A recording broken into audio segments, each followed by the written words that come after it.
Richard, good morning to you, by the way. How would you describe this meeting? Well, it's very interesting that both sides have actually taken the chance to meet. You might remember before Mr. Marles went to Singapore, he said that no meeting had been arranged.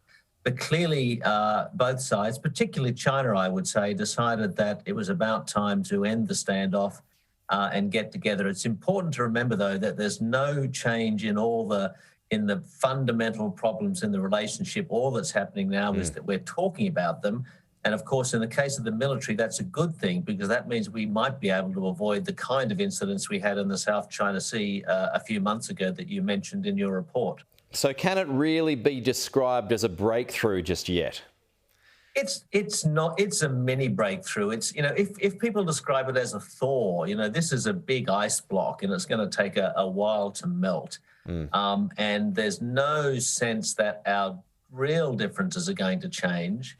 But the fact that we're talking is good. It will be interesting now to see whether it spreads beyond defence. It's important to remember that, the Chinese, the People's Liberation Army, the defence apparatus, they've got a little bit more running room in foreign policy. They kind of run their own race. So will our foreign ministers now talk? Will our trade ministers now talk? I think that's the next thing to watch. So for something to reach the breakthrough level, I mean, there's got to be signs of the economic coercion ending, doesn't there? The trade sanctions have got to be wound back.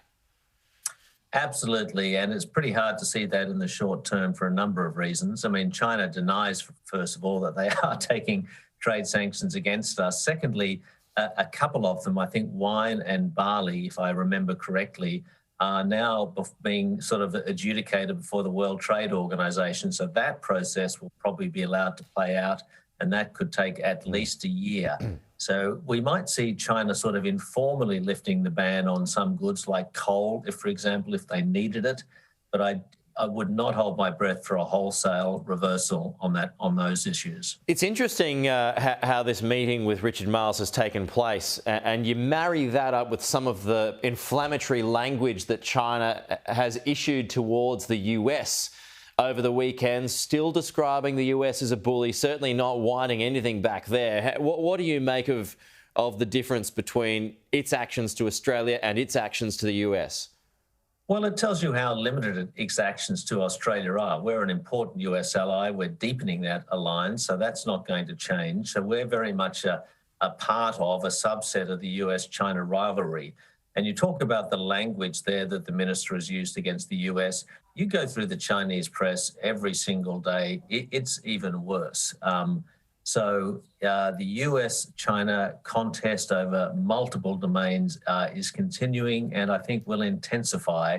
And as a result, Australia's relationships with China aren't going to improve radically as well. Okay, so we can expect more of the same for the next, at least, several years.